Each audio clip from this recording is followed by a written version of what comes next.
सानबानि हाबाफारि लानानै रुपुहि आन्चलिक सार्वजनिन दुर्गा मन्दिरा 70थि दुर्गा फुजा खुंफुंनो साखाफारा।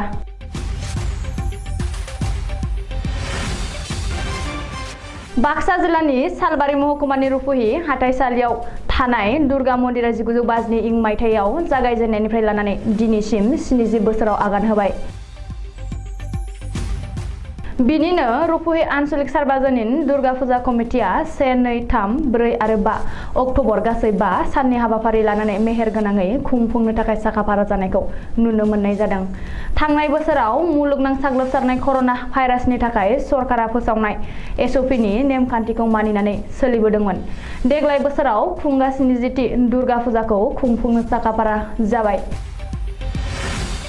दासिम बिमा दुर्गानि मुर्ति बानायनाय आरो साइनासालि लुफुंनो थाखाय खामानि मावगासिनो, जायगा फोसाबनाय बायदिया सोलिगासिनो आरो बिनि गेजेरावनो दुर्गा मन्दिरनि लांगोनायाव साइनासालि लुफुंनाया सोलिगासिनो दं। थांनाय 3 बोसोरनि 2018 मायथाइयाव सालबारि महकुमा हिसाबै सेथि बान्था मोननो हादोंमोन आरो बाक्सा जिल्ला हिसाबै नैथि बान्था मोननो हादों। मानोना रुपुहि आन्चलिक सार्वजनिन दुर्गा फुजा कमिटिया बोसोरफ्रोमबो नांलाय खमलाय गैयाजासे मोजाङै मोजां सामलायलांबाय थानायखाय बे बान्थाखौ गथायनानै होनाय जादों।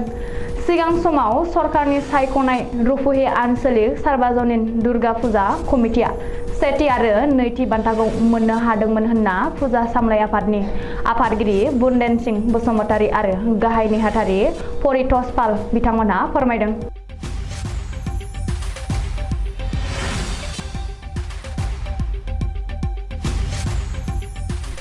गिबियावनो जोंनि रुपुहि श्री रुपुहि आन्चलिक सार्वजनिन बिमा दुर्गा खुंफुं आफादनि आफादगिरिनि हिसाबै नोंथांमोन बड'लेण्ड इंखं निउज चेनेलनि मावथिफोरनिसिम आंनि गोसो गोरबोनि मोजां हामलायनायखौ बावहरग्रोनाय जाबाय।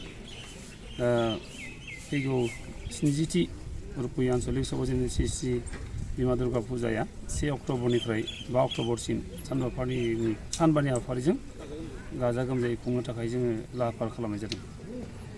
दा बेवहाय जोङो बे फुजाजों लोब्बा लाखिनानै जोंहा थुइलार थागोन, बेनि अनगायैबो सिनेमा थागोन आरो लोगोसे थियेटार आरो लोगोसेयैनो माखासे जोंहा कम्पिटिसन कालचारेल कम्पिटिसन दा बेखौबो जोङो लादेरनाय जादों।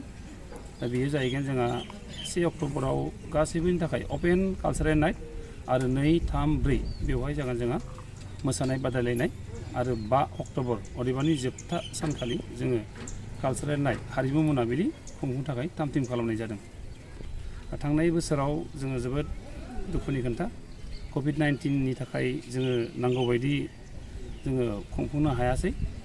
बेनिखायनो देग्लाय जोंहा कभिड-19नि जि दुंहाव थासारि बेयो खमायनायनि थाखाय जोङो देग्लायनि बोसोराव मोनसे गाजा गोमजायै जोंनि रायजो राजाफोरखौ लानानै फुजाखौ जोङो खुंफुंनो थाखाय थाम थिम खालामदों। दा बे बान्था हिसाबै जोङो आवगाय बोसोराव 2018 मायथाइयाव बाक्सा जिल्लानिफ्राय जोङो साब सिखोन फुजाखौ मोजाङै सिरिबाङै सामलायनायनि मुङाव बाक्सा जिल्ला हिसाबै जोङो नैथि बान्था मोननो हादों आरो सालबारि साब डिभिजन हिसाबै जोङो सेथि बान्था मोननो हादों।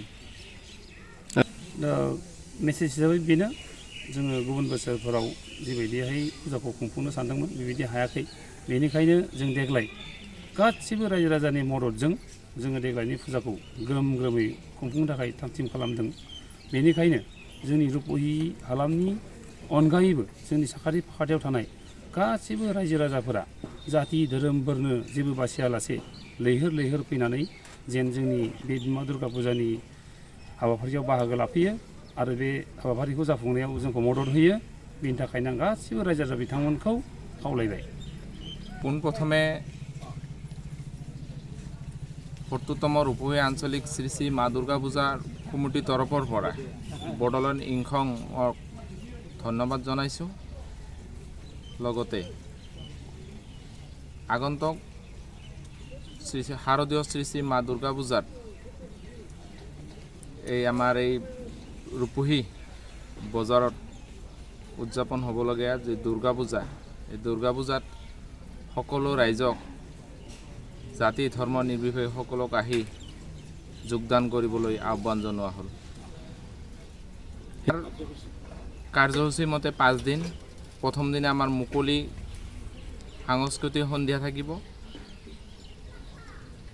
সপ্তমী অষ্টমী নৱমীত আমাৰ নৃত্য প্ৰতিযোগিতা থাকিব। লগতে আমাৰ দূৰ কোকৰাঝাৰৰ পৰা এখন নৃত্য অৰ্থাৎ ডেন্স গ্ৰুপ আহি আমাৰ ইয়াতে পূজাস্থলীত বা মঞ্চত পৰিৱেশন কৰিব। আৰু শেষৰ দিনা অৰ্থাৎ বিসৰ্জনৰ দিনা আমাৰ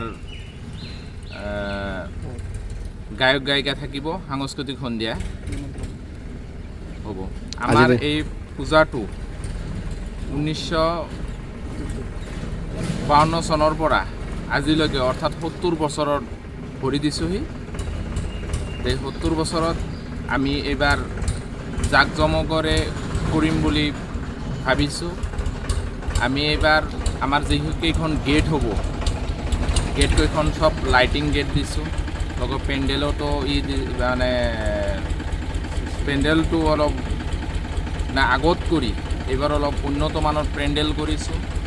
লগতে আমাৰ দুই এগৰাকী যিসকলে গায়িকা আহিব, দুজনমান গায়িকা আমাৰ গুৱাহাটীৰ পৰা আহিব। এজনী হ'ল নৱাস্মিতা মেধি, আনজনী হ'ল কৃষ্ণা বসুমতাৰী। আমাৰ ওচৰৰে বাক্সা জিলাৰ শিমলাৰ নৈথুমা কছাৰী তেখেতে থাকিব আমাৰ সাংস্কৃতিক সন্ধিয়া অনুষ্ঠানত।